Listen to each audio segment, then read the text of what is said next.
Assalamualaikum warahmatullahi wabarakatuh. Waalaikumsalam warahmatullahi wabarakatuh. Bismillahirrahmanirrahim. Alhamdulillahi rabbil alamin. Wassalatu wassalamu ala ashrafil anbiya'i wal mursalin, Sayyidina wa maulana Muhammadin wa ala alihi wa ashabihil mujahidin at-tahirin, amma ba'du. Saudara-saudara kaum muslimin rahimakumullah,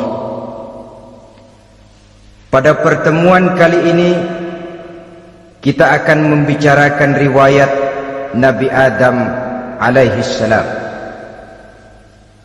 Nabi Adam diciptakan oleh Allah dari tanah dan merupakan manusia pertama serta bapa dari seluruh umat manusia.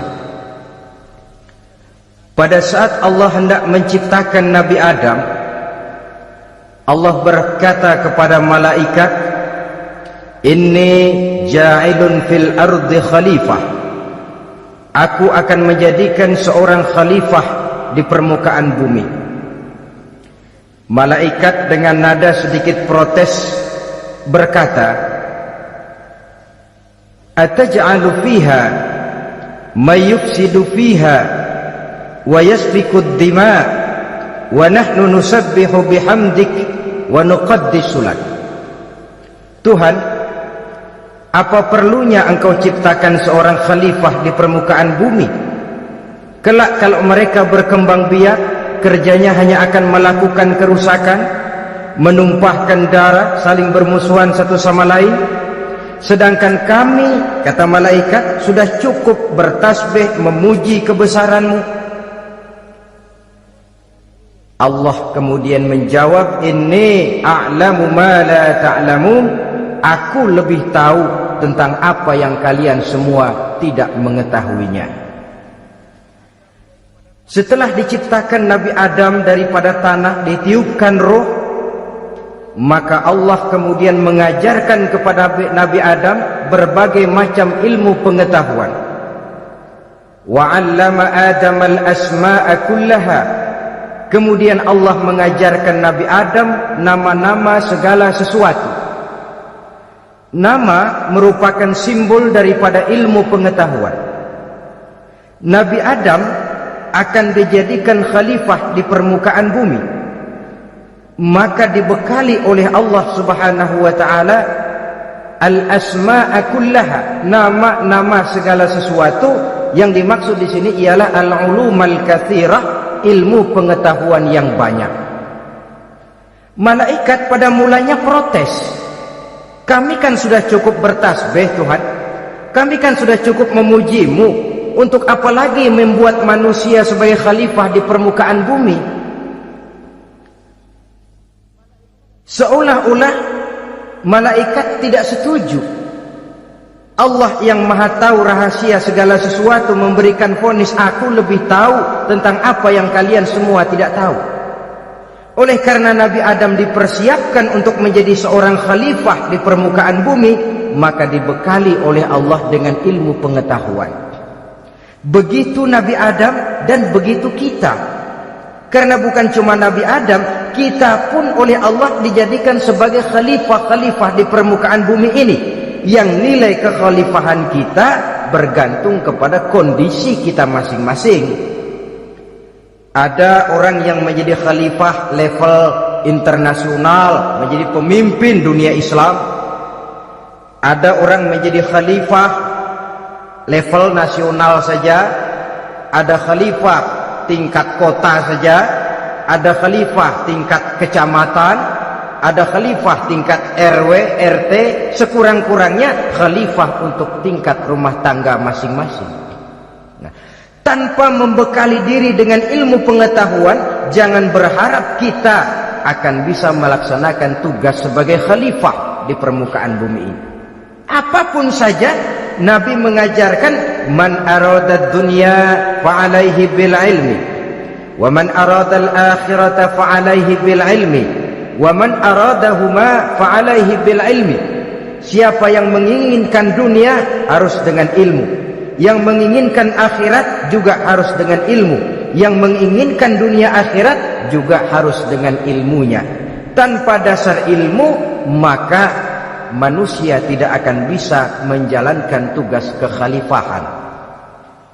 Setelah diajarkan Adam nama segala sesuatu, dikonfrontir, dihadapkan dengan malaikat. Malaikat, kalau tadi kamu bilang buat apa perlunya menciptakan khalifah? Nih bentuknya Adam. Sekarang malaikat, coba kamu sebutkan nama segala sesuatu ini yang ada di sini ini. Malaikat berkata, subhanaka la ilma lana illa ma 'allamtana. Ya Allah, kami tidak punya ilmu, kami tidak tahu semua itu kecuali apa yang telah Engkau ajarkan kepada kami. Kalau kamu tidak sanggup, Adam, sebutkan nama-nama semua itu. Adam menyebutkannya dengan lancar. Ketika itulah Allah memerintahkan malaikat untuk sujud kepada Nabi Adam alaihi salam. Sujud di sini bukan sujudul ibadah, sebab sujud ibadah kepada yang selain Allah haram. Tapi sujud di sini sujudut tawadhu i'tirafan bi fadli Adam. Sujud merendahkan diri sebagai pengakuan terhadap keutamaan dan kelebihan Nabi Adam. Maka orang yang banyak ilmunya lebih utama dari orang yang hanya banyak ibadahnya. Bahkan iblis lebih takut kepada orang alim yang sedang tidur daripada orang goblok yang lagi ibadah. Model ini diceritakan dalam Ihya-nya Imamul Ghazali. Iblis masuk ke masjid mau menggoda orang lagi sholat. Sudah masuk di pojok masjid, dia lihat orang lagi tidur. Ngacir iblis keluar, cepat benar, pucat mukanya. Ketemu di jalan sama temannya, kenapa lari, Mas?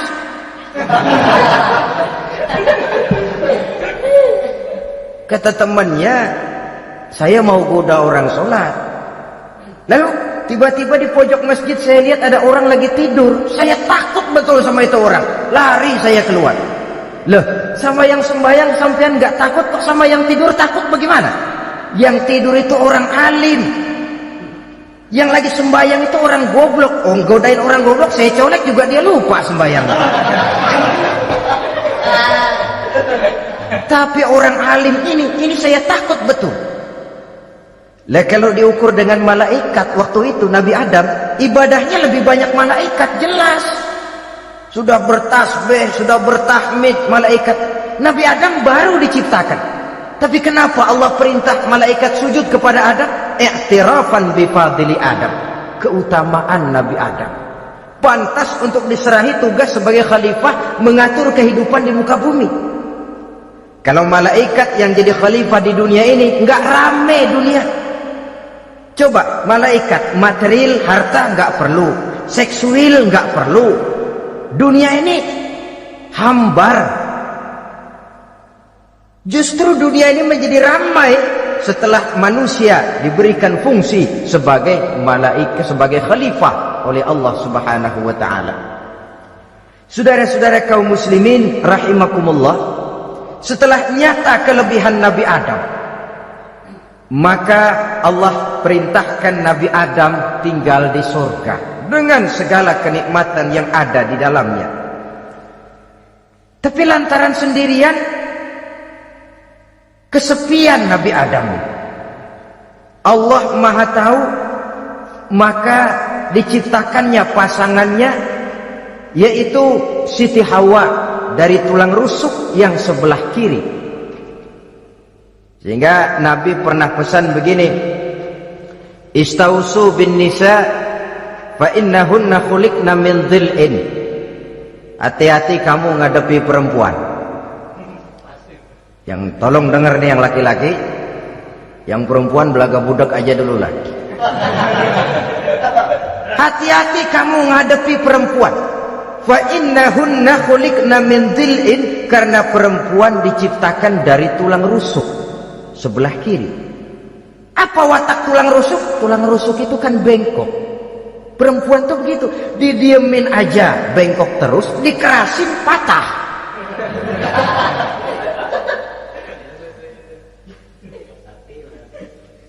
Saudara-saudara, di sini kita ambil satu hikmah bahwa ternyata yang bikin hidup terasa enak karena di sekitar kita banyak orang lain. Bodoh manusia kalau dia merasa bisa hidup sendirian.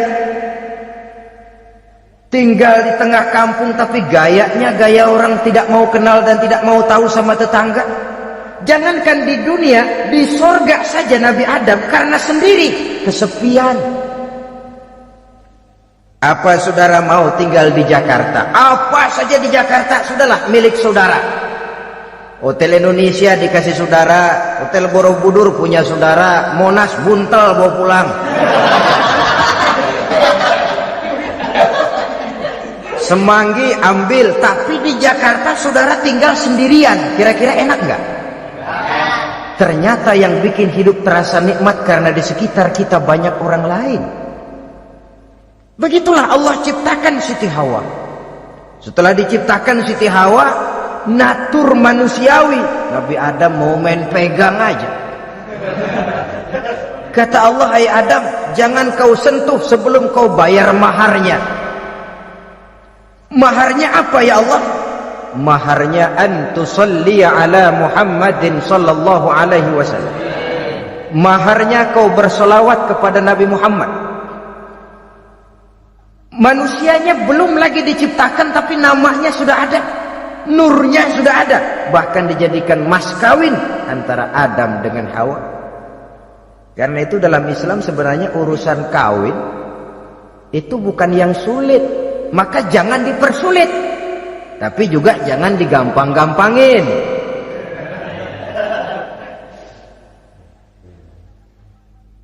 Artinya yang namanya mahar ini walaupun cuma sebentuk cincin besi kalau orang sangat tidak mampu, bahkan dengan mengajarkan Fatihah saja sah.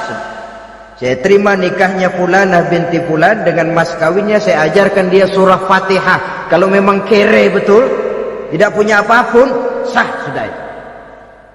Agama ini mudah, karena itu jangan dipersulit, tapi juga jangan digampang-gampangin. Setelah itu Allah memerintahkan, ya Adam uskun anta wa zawjukal jannah. Hai Adam, kau dan istrimu tinggallah dalam surga. Wa kula minha ragadan haitsu syi'tuma. Segala makanan yang ada di dalamnya boleh kau makan. Pakaian yang aneka warna boleh kau pakai. Nikmati seluruh fasilitas yang ada di surga ini. Cuma atuk aja Adam. Yang lain boleh dah. Mau ngapa pakai atuk aja jangan. La taqraba hadhihi syajarah.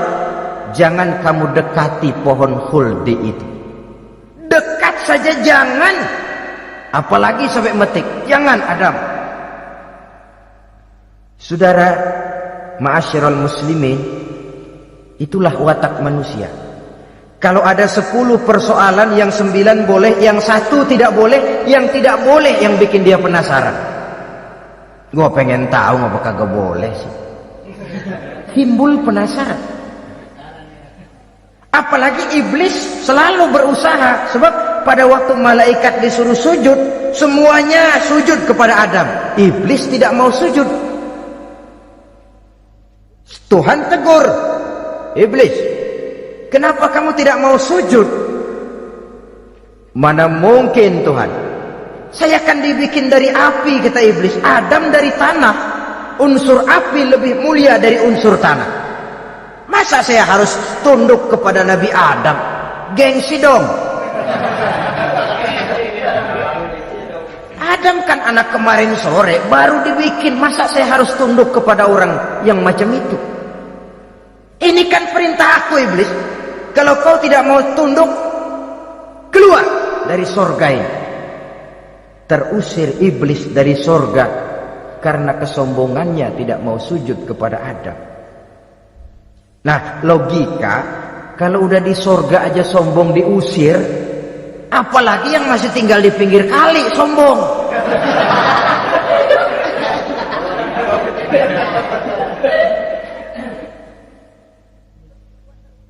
Tapi sejak peristiwa terusirnya itu, iblis bikin proklamasi. Apa proklamasi iblis? Rabbi fanzirni ila yaumi yub'atsun. Ya Allah, gara-gara Adam saya diusir dari surga. Saya minta kepadamu ya Allah, beri saya kesempatan sampai hari manusia dibangkitkan. Kata Tuhan, innaka minal munzarin. Oke, silakan. Mau apa iblis? Rabbi bima aghwaytani la uzayyinanna lahum fil ardi wa la ughwiyannahum ajma'in. Ya Tuhan, disebabkan engkau telah menyesatkan aku, akan aku hiasi mereka manusia dengan kejahatan yang ada di muka bumi ini, dan aku akan sesatkan mereka semua. Ini proklamasi iblis. Gara-gara Adam saya terusir dari surga, maka sejak saat ini Adam dan seluruh keturunannya musuh bebuyutan saya. Akan saya lakukan segala macam cara untuk menggelincirkan manusia agar mereka menjadi orang yang engkau murkai ya Allah.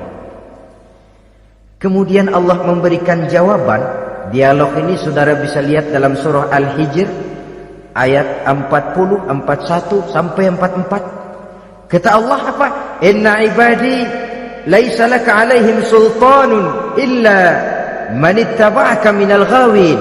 Silahkan iblis, yang lain barangkali bisa kau goda, kecuali hamba-hambaku yang benar-benar hambaku, engkau tidak akan punya daya mempertipu mereka.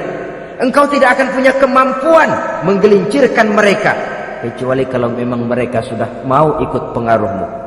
Sepanjang mereka benar-benar menjadi hambaku, kata Allah, hamba Allah yang sebenarnya, mereka di luar kekuasaanmu iblis. Tapi kalau mereka sudah turun menjadi hamba harta, hamba dunia, hamba pangkat, budak jabatan, mereka itu yang bisa kau gelincirkan. Selama mereka masih tetap sebagai hambaku, kata Allah, mereka di luar jangkauan kekuatan dan kekuasaanmu iblis. Nah, sejak saat itu kan iblis selalu nyari jalan, nyari lantaran bagaimana Adam nih supaya dia tergelincir.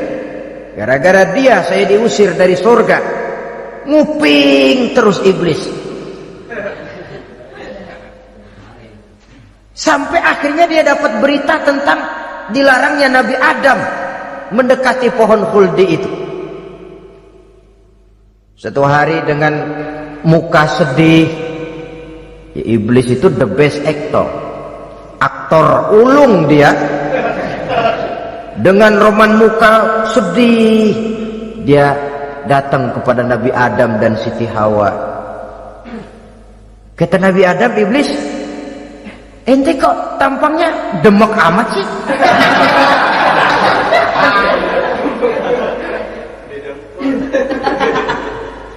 Kenapa begitu sedih? Adam, saya sebenarnya tidak ada yang bikin saya sedih. Cuma saya dapat berita bahwa engkau tidak akan selamanya di dalam surga ini. Wah Adam, kalau engkau bisa tetap tinggal di surga bersama istrimu, alangkah bahagianya saya, kata iblis. Tapi saya dapat kabar ente nggak bakalan lama-lama di surga. Buktinya ente dilarang makan buah khuldi. Khuldun artinya kekal. Kalau kau makan buah itu, kau akan kekal di surga Adam. Tuhan gak pengen, makanya dilarang. Wa qasamahuma inni lakuma laminan nasihin. Untuk memperkuat omongannya, sumpah si iblis. Bener Dam, saya sih ngomong cuma buat kepentingan ente. Saya sayang sama ente. Yang tahu cuma saya dah. Bicaranya seolah-olah untuk kepentingan Nabi Adam. Sebenarnya tujuannya tidak lebih menjerumuskan Nabi Adam. Begitu iblis zaman dulu, zaman Adam, dan begitu iblis zaman sekarang. Seolah-olah bicaranya untuk kepentingan umat Islam, tapi sebenarnya tujuannya ngelecehin, memperdayakan umat Islam. Dia Bilang kepada Adam, saya sih cuma ngasih saran Adam, kalau ente pengen selamanya di surga, petik aja tuh buah. Pokoknya beres dah. Itu si Tuhan ngelarang, aja bohongin doang lo. Supaya kau dan istrimu tidak lama-lama di surga, maka dilarangnya kau memakan buah khuldi itu. Udah, embat aja. Saudara-saudara, tipu daya iblis ini bisa kita baca dalam surah Al-A'raf ayat 20 sampai ayat 22. Nabi Adam tergoda, ditambah oleh bujuk rayu Siti Hawa. Nabi Adam yang setengah hati itu akhirnya terpancing betul. Sebab itu perempuan, walaupun peranannya tidak begitu kelihatan, tapi memang sangat menentukan. Tidak ada seorang suami bisa sukses jadi apapun dia tanpa peran serta istrinya. Karena itu sebagai muslim, kita punya teman hidup dan kita punya lawan hidup. Siapa teman hidup kita? Dalam arti sempit, teman hidup kita istri. Kalau dia istri tentu suami yang taat kepada Allah dan Rasulnya. Dalam arti luas, teman hidup kita ialah setiap muslim, setiap orang yang pandangan hidupnya sama dengan kita. Itu teman hidup. Lalu lawan hidup kita siapa? Lawan hidup kita secara mutlak iblis dalam segala bentuknya. Iblis yang berbentuk halus ini ngusirnya ada lebih gampang. Konon ya, iblis setan itu kalau dengar orang azan kan lari. Takut dia, dibacakan bismillah, minggir. Yang sulit diusir ini iblis yang berbentuk manusia. Diazanin nyengir.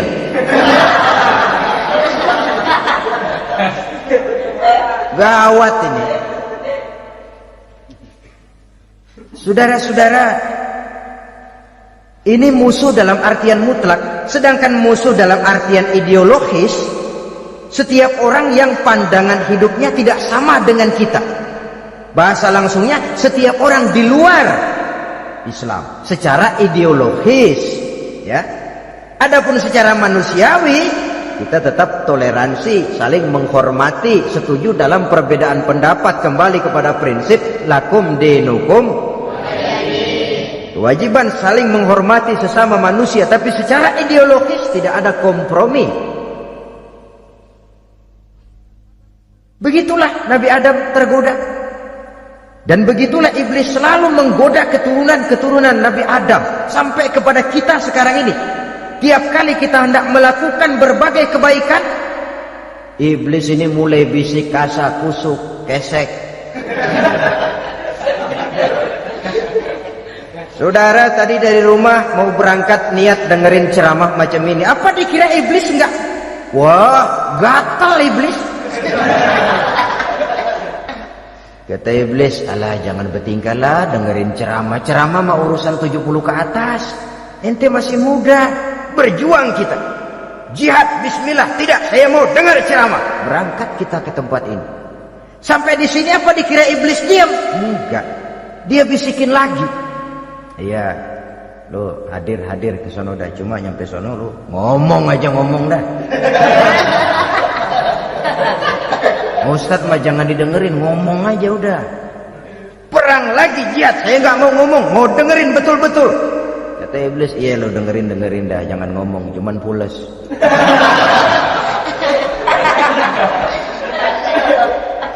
Segala macam cara dilakukan oleh iblis untuk menggelincirkan manusia.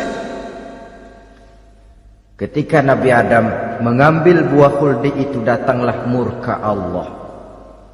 Adam, seolah-olah kalau bahasa kita, kelewatan kamu Adam. Dari belum ada aku ciptakan kau. Barangkali kau merasa kesepian, aku ciptakan Hawa. Aku tinggikan derajatmu dari malaikat sampai malaikat sujud kepadamu. Aku perintahkan kau tinggal di surga dengan seluruh fasilitas yang ada di dalamnya. Cuma satu yang aku minta, jangan dekati pohon khuldi, engkau tidak sanggup Adam. Keluar dari surga ini. Terusir Nabi Adam dan Siti Hawa dari surga. turun ke dunia ini. Turun terpisah lagi. Ya Allah. Orang itu kalau biasa susah, ketemu susah sih menglalap namanya. Makanannya, tapi biasa seneng ketemu susah. Ini yang kalau tidak kuat mental. Tengoklah zaman sekarang kan nih, kalau tuan-tuan rajin baca pos kotak, kayaknya nyawa murah bener. Pasal duit 100, nyawa hilang. Pasal diputusin pacar, begon di tengah. Gantung diri pakai tali plastik. Murah betul kelihatannya jiwa itu. Sehingga pantas kalau Nabi pernah katakan irhamu salasatan minan nas, sayangilah 3 macam manusia. Pertama, azizan zalla, orang mulia yang jatuh hina. Pejabat tinggi kalau pensiun kesian bener. Ya Allah, udah nggak ada yang ngasih hormat, tanda tangan nggak laku. Azizan zalla, orang mulia yang jatuh hina. Yang kedua, ghaniyan qad iftaqara, orang kaya jatuh miskin. Dari hidup serba ada jatuh melarat. Yang ketiga, faqihan yal'abu bihil juhal, ahli fikih ngerti hukum tapi dipermainkan oleh orang-orang bodoh yang kebetulan punya kekuasaan. Kalau keluar fatwa sesuai dengan pesan sponsor, yang halal bisa jadi haram, yang haram dibikin remeng-remeng. Ahli fikih dipermainkan oleh orang bodoh, kasihan betul. Terpisah Adam dengan Hawa ini. Adapun Nabi Adam turun menyesal dengan seluruh kesalahannya, sujud, taubat, menangis. Menurut riwayat 300 tahun beliau sujud seraya membaca Rabbana zalamna anfusana wa illam taghfir lana wa tarhamna lanakunanna minal khasirin. Ini doanya Nabi Adam, ya Allah, kami telah zalim kepada diri kami sendiri. Andai kata Engkau tidak kasihan, tidak memberikan ampun kepada dosa yang kami lakukan, sungguh kami termasuk ke dalam golongan orang-orang yang rugi. Ini yang dibaca Nabi Adam dalam taubatnya. Di akhir taubatnya, Nabi Adam munajat kepada Allah, ya Allah, dengan kebesaran Muhammad ampunilah dosa saya. Allah tegur, kaifa araftahu ya Adam walam akhluqhu, dari mana kau bisa tahu nama Muhammad Adam padahal aku ciptakan saja belum manusianya. Kata Nabi Adam, pertama, ketika engkau ciptakan saya, engkau tiupkan ruh ke dalam jasad saya, terbuka mata saya memandang ke bawah arasmu. Di sana nampak dengan jelas tertulis di kaki arasmu, la ilaha illallah Muhammadur Rasulullah. Taulah saya bahwa Muhammad ini orang yang paling dekat dengan engkau ya Allah, sampai namanya bergandengan dengan namamu di kaki arasmu. Yang kedua, ketika saya hendak menyentuh Hawa, kau juga yang mengatakan jangan kau bayar maharnya sebelum kau bersolawat kepada beliau. Saudara hadirin yang saya hormati, Nabi Adam diterima taubatnya oleh Allah, kemudian dipertemukan kembali dengan Siti Hawa setelah sekian lama berpisah. Pertemuan itu terjadi di satu dataran luas, di satu padang yang luas, yang sampai sekarang dinamakan dengan Padang Arafat, tempat para ibadah haji melakukan wukuf, yaitu puncak pelaksanaan ibadah haji. Dan pertemuan itu sendiri terjadi di atas sebuah bukit kecil yang diabadikan dengan nama Jabal Rahmah di kawasan Arafat itu. Di atas Jabal Rahmah itu ada satu monumen kecil untuk mengabadikan pertemuan Nabi Adam dengan Siti Hawa. Lalu tinggallah keduanya di permukaan bumi ini. Oleh Allah diberikan karunia keturunan yang banyak. Dan tiap kali lahir kembar. Kembarnya laki perempuan, laki perempuan, laki perempuan. Dari sinilah berkembang biak manusia, di mana di zaman Nabi Adam perkawinannya silang. Karena tentu tidak ada manusia lain. Perkawinan silang itu artinya kalau si A dan B, A ini laki, B perempuan, kemudian lahir kembar kedua antara C dengan D, maka begitulah yang A dikawinkan dengan D, yang C dikawinkan dengan B. Perkawinan silang. Tidak boleh perkawinan yang kembar sama di waktu dilahirkan. Nah, di antara putra-putra Nabi Adam yang kemudian juga membuat sejarah, yaitu Habil dan Qabil. Habil, saudara kembarnya namanya Labuda, perempuan. Qabil, saudara perempuannya Iklimah. Menurut hukum perkawinan waktu itu harus silang. Habil harus kawin dengan Iklimah dan Qabil harus kawin dengan Labuda. Tapi Qabil protes. Dia kepengen kawin dengan saudara kembarnya sendiri, dalam arti yang sama-sama dilahirkan dengan dia, yaitu Iklimah. Kenapa? Karena kebetulan rupa Iklimah ini lebih cantik daripada Labuda. Protes kepada ayahandanya Nabi Adam, "Abah, saya tidak terima, saya harus kawin dengan Iklimah." "Tidak Qabil, kamu harus kawin dengan Labuda." "Enggak mau." "Kenapa dengan Labuda? Kurang kece."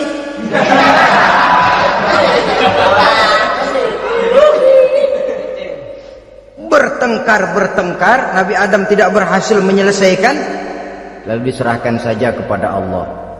Kata Allah begini saja, "Bikin korban, kamu berdua, Habil, Qabil. Siapa yang korbannya aku terima, dia boleh kawin sama Iklimah." Ternyata korban yang diterima adalah korbannya Habil. Jadilah Habil kawin dengan Iklimah. Tapi Qabil tidak puas.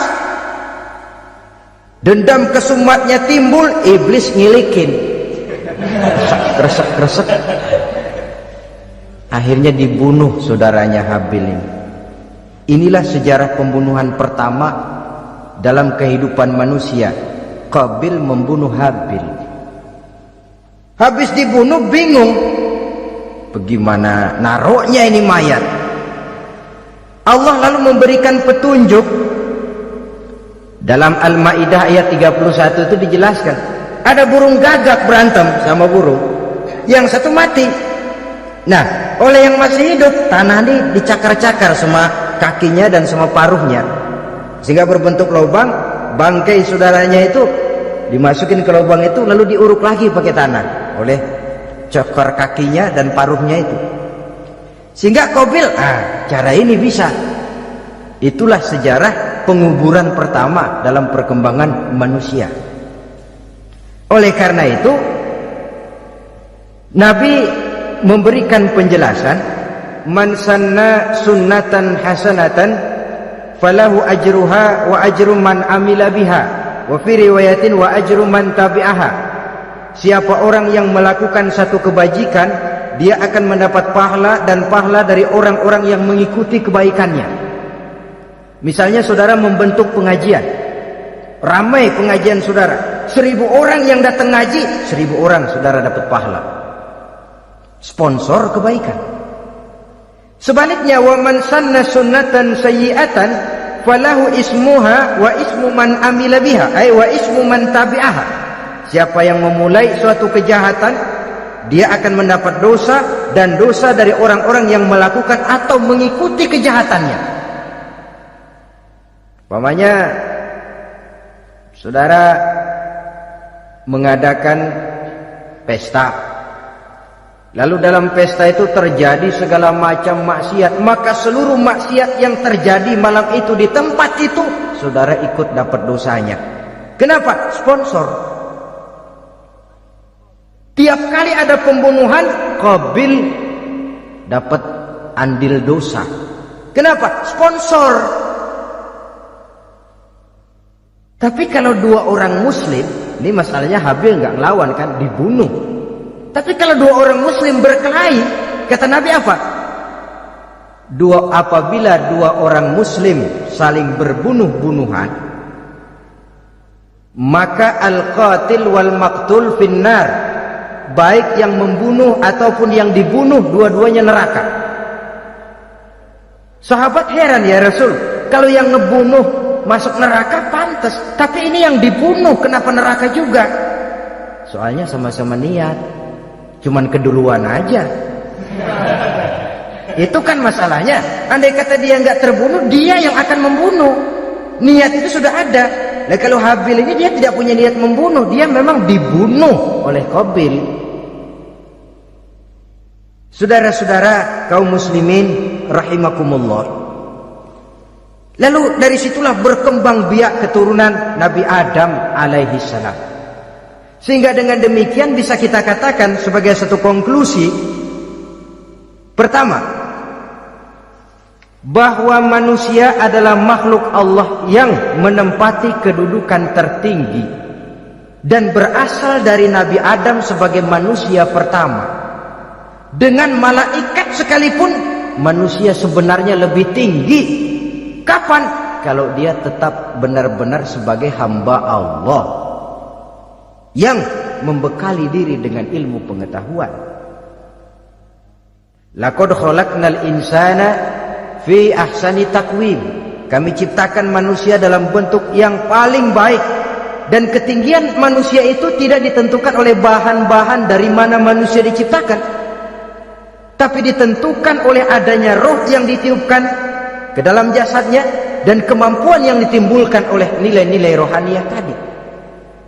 Kalau secara biologis kita ini semua bahannya sama, dari saripati mak tanah yang menghasilkan buah yang dimakan oleh mak bapak kita, membentuk hormon, menghasilkan sperma, terjadi kerjasama yang baik antara ibu dan bapak, sehingga kemudian melahirkan kita ke alam dunia ini. Secara biologis bahan kita sama, dan tidak itu yang menentukan ketinggian manusia. Walaupun keturunan juga mempengaruhi, sebab sekarang ada istilah ramai orang bicara bayi tabung, dan majelis ulama sudah memberikan fatwa kalau spermanya itu berasal dari sang bapak tidak jadi masalah, tapi kalau dari orang lain haram. Yang lebih celaka lagi, di negara maju tidak lewat proses alam rahim. Jadi dalam satu tabung yang diberikan suhu yang mirip dalam kandungan, di situ dipertemukan antara sperma, air mani laki-laki, dengan ovum, air mani perempuan. Diberikan suhu yang mirip dalam kandungan, dan itu diharapkan bisa menghasilkan manusia lewat tabung kaca itu. Saya tidak sanggup bayangkan kalau sekarang orang tanya asal-usul kita, kan kita masih enak jawab. Kamu anak siapa? Oh, bapak saya Fulan, ibu saya Fulana. Oh, kenal saya. Tapi manusia yang akan datang kalau proyek ini berhasil, bapakmu siapa? Enggak tahu, saya dulu keluar dari tabung, Pak. Rendah betul martabat manusia. Sama saja dengan ada perempuan pernah protes, Pak, Islam itu enggak adil katanya. Kenapa? Masa dalam Islam laki-laki boleh kawin lebih dari satu, tapi perempuan enggak boleh kawin lebih dari satu? Supaya sama-sama adil, boleh dong perempuan punya laki lebih dari satu. Saya bilang justru disitulah Islam itu hendak menjaga martabat manusia. Kalau seorang suami punya istri empat-empatnya lalu hamil, bapaknya jelas. Tapi kalau perempuan satu punya suami 4 lalu hamil, bapaknya yang mana ya?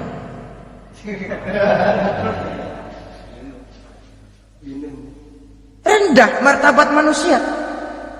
Ketika si bayi lahir, ibunya lihat, ini jidatnya kayak si A ini. Sudah, ini anakmu saja nih, jidatnya jidat kamu. Kata, antar dulu jidat saya, tapi kuping B ini nggak mau saya. Terkatung-katung si anak tanpa tahu kemana dia mesti manggil bapak. Ibu daftarin anak ke sekolah, Pak Guru tanya lagi, ini bin siapa, Bu? Bingung lah, udah tulis Bu bin rame-rame.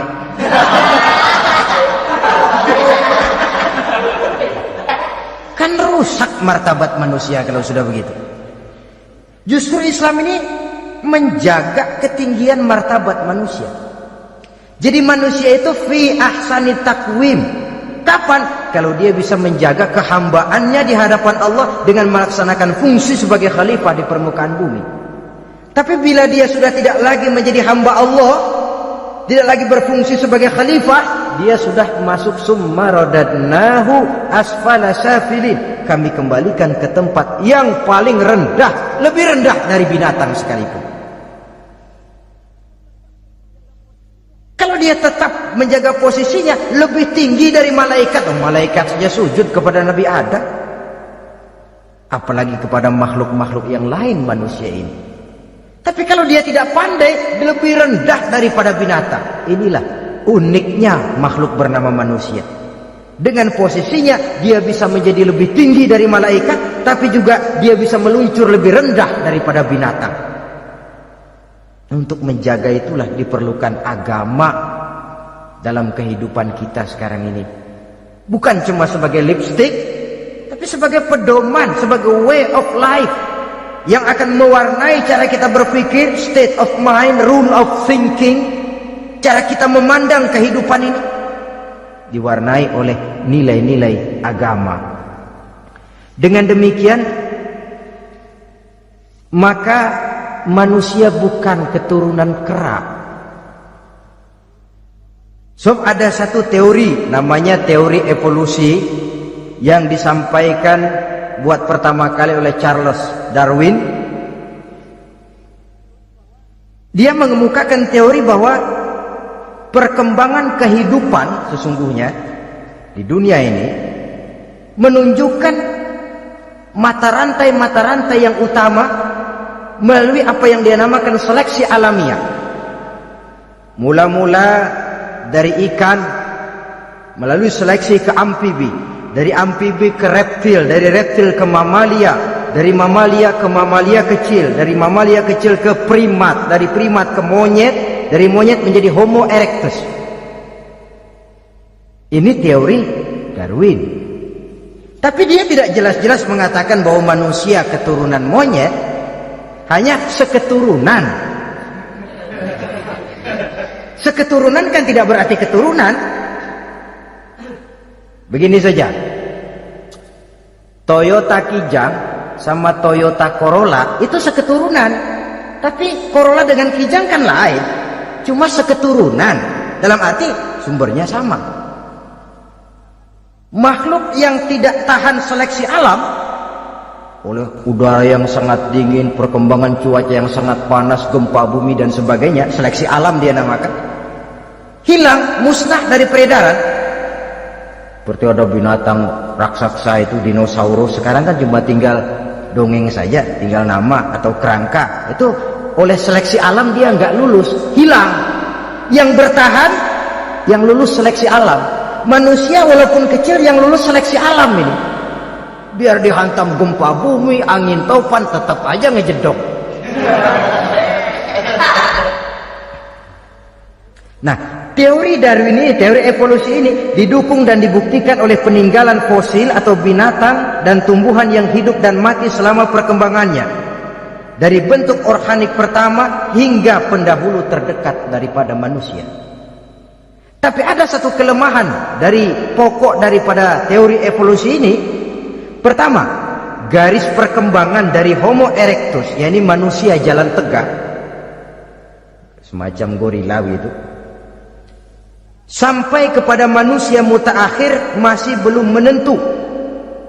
Artinya, okelah, kalau manusia seketurunan dengan kera, batas antara manusia yang wujud sekarang dengan manusia purba itu apa yang menjadi penghubung? Monyet tidak mungkin. Ini dianggap mata rantai yang hilang, missing link namanya dalam istilah ilmiahnya. Dan ini masih dicari sampai sekarang. Kalau pendahulu terdekat manusia mutaakhir ini manusia purba, katakan Homo erectus, manusia jalan tegak. Lalu generasi sudah itu sebelum berbentuk manusia apa? Ternyata sampai sekarang masih ada missing link, mata rantai yang hilang. Lalu yang kedua, teori evolusi berhenti kepada manusia mutaakhir. Kalau memang kita manusia sekarang ini hasil evolusi, tentu kita akan terus berevolusi lagi. Dan akan jadi apa kita nanti? Ternyata sudah ribuan tahun manusia tetap manusia begini-begini aja. Tidak berevolusi kita ini. Apa lalu matanya jadi cuma satu di tengah? Hasil evolusi? Kan tidak. Tidak berevolusi. Jadi kembali kepada Quran, manusia pertama adalah Nabi Adam, dan manusia-manusia berikutnya keturunan daripada Nabi Adam, dan bukan hasil evolusi daripada monyet. Juga tidak akan berevolusi kemana-mana. Kalau demikian, benarkah teori evolusi? Untuk mengatakan mutlak benar, bukan wewenang kita. Untuk mengatakan salah total, juga kebenaran ilmu adalah relatif sebagai relatifnya daya pikir manusia. Di samping dia harus membuktikan kebenarannya, maka kebenaran ilmiah adalah kebenaran yang relatif dan temporer. Contoh kecil saja. Dulu orang berteori bahwa bagian yang terkecil dari suatu benda namanya molekul, kan begitu? Molekul ini nggak bisa dibagi-bagi. Bagian yang paling kecil dari suatu benda namanya molekul. Ilmu terus berkembang. Ternyata molekul sebenarnya terdiri daripada atom. Atom itulah bagian terkecil dari satu benda yang nggak bisa dibagi-bagi lagi. Nah, berubah sudah teori pertama. Tidak jadi molekul sekarang, atom. Belakangan rupanya atom masih tersusun dari partikel-partikel. Partikel inilah bagian yang terkecil dari satu benda. Berubah lagi sudah. Dan tidak mustahil akan ada penemuan bahwa partikel pun masih bisa dibagi-bagi lagi. Begitu juga dengan teori evolusi ini. Sehingga beberapa ahli semacam Dr. Charles Oxnard, Dr. Jane Paul Hallett dari Chicago dan California, mereka sudah membantah teori evolusi ini. Namun masalah paling pokok dari kita ialah kita diciptakan oleh Allah berasal dari Nabi Adam alaihi salam. Nabi Adam diciptakan dari tanah. Dan kita bukan hasil dari evolusi, juga tidak akan berevolusi. Nah, lalu kepada makhluk bernama manusia diberikan fungsi sebagai khalifah di permukaan bumi ini. Ini yang dulunya malaikat protes. Sebagai khalifah, tugas kita apa? Khalifah Allah di muka bumi, menerjemahkan sifat Allah sesuai dengan batas-batas kemanusiaan kita. Allah Maha Pengasih, berusahalah kita pengasih kepada makhluk sesuai dengan batasan manusiawi kita. Allah Maha Menolong, ringan tanganlah kita menolong orang yang memerlukan sesuai dengan batas kemampuan kita. Fungsi khalifah. Untuk bisa berfungsi sebagai khalifah secara baik, kita harus mempunyai modal yang dinamakan ilmu pengetahuan. Dan Islam sangat menggalakkan itu. Jauh dulu 14 abad yang lalu, dari desa kecil yang bernama Mekah yang peta belum muat, orang di dunia belum kenal, sudah keluar seruan utlubil ilma walau bisin, tuntutlah ilmu walaupun di negeri Cina. Ngomong Cina di Mekah, padahal Mekah waktu itu belum masuk peta, belum dikenal orang. Sudah ada revolusi ilmu dan budaya. Belajar walaupun harus nyebrang ke negeri Cina. Lalu ada lagi misalnya, alimu auladakumus sibahata warrimayah, kata Nabi, ajarkan anakmu renang dan lempar lembing, lempar cakra, olahraga. Satu tanda Islam agama masa depan. 14 abad yang lalu di Saudi Arabia, Nabi mengajarkan, ajari anakmu berenang. Kalau Islam agama untuk orang Arab saja, mau berenang di pasir. Tapi wawasan pandangannya luas. Bahwa Arab sebagian besar memang Islam, betul, tapi Islam bukannya Arab, itu juga jelas. Sepanjang kita masih menjadi khalifah Allah, maka sepanjang itu kita fi ahsani taqwim. Nah, sebagai khalifah Allah kita bertugas membudidayakan alam ini. Kita kadang-kadang terlalu, ada ayat, wa ma min dabatin fil ardi illa 'alallahi rizquha. Semua yang melata di muka bumi dijamin rezekinya oleh Allah. Ayat itu betul. hak karena datang dari Allah. Bahwa rezeki disediakan di muka bumi memang, tapi rezeki itu tidak turun begitu saja laksana jatuhnya embun di waktu pagi. Kita harus berusaha, dan usaha manusia mencari rezeki lain dengan ayam. Kalau ayam dari tahun atu, nyari rezekinya tuh modalnya cuma ceker patok. Coba dari tahun 1 ayam asal punya ceker punya patok sudah dapat rezeki dia, nggak perlu masuk TK SD SMP. Tapi manusia cari rezeki apalagi zaman sekarang, persaingan hidup tajam, lapangan kerja sulit, tensi ekonomi tinggi, masuk sekolah urusan, tamat sekolah urusan. Kadang-kadang dilema juga, masuk perguruan tinggi negeri sulitnya setengah mati kayak onta masuk ke lubang jarum, masuk perguruan tinggi swasta yang favorit biayanya selangit. Artinya tanpa membekali diri dengan ilmu, keahlian, skill, kemampuan, fungsi sebagai khalifah sulit untuk bisa kita laksanakan. Saudara-saudara kaum muslimin yang berbahagia, kalau fungsi khalifah ini mampu kita laksanakan, iblis putus asa sudah. Sebagai khalifah di satu pihak kita menyembah hanya kepada Allah, di lain pihak kita membudidayakan alam ini. Ada apa sih di perut bumi? Minyak, gas, timah, emas. Ada apa sih di lautan? Pelajari lewat oceanografi, membudidayakan alam. Air sungai supaya arusnya nggak mengalir mubazir, ada manfaatnya, bisa menimbulkan energi yang menghasilkan tenaga listrik, bisa mengairi persawahan, irigasi. Bikin apa? Bikin dam, membudidayakan alam. Tapi juga mengislamkan budidaya itu. Bahasanya mengkulturkan natur, mengislamkan kultur. Membudidayakan alam dan mengislamkan budi dan budaya manusia ini. Sehingga apapun yang kita kelola dari alam ini nantinya akan untuk menunjang tugas sebagai khalifah, sujud kepada Qadhi Rabbul Jalil. Saudara-saudara, maka bersyukur kita oleh Allah dijadikan manusia. Tidak pesan, terima beres, cantik. Dari segi biologis maupun psikologis, tidak ada makhluk secantik manusia. Dibekali dengan agama di samping akal, sehingga agama membimbing akal agar sampai kepada kebenaran yang hakiki. Kita sebagai keturunan Nabi Adam memegang fungsi khalifah. Jadi jangan main-main loh, kita ini turunan Nabi, betul ini. Saudara-saudara yang hadir semua di depan saya ini, termasuk saya, kita gini turunan Nabi, kita ini Nabi Adam. Jangan main-main loh, turunan Nabi gini-gini, Nabi Adam.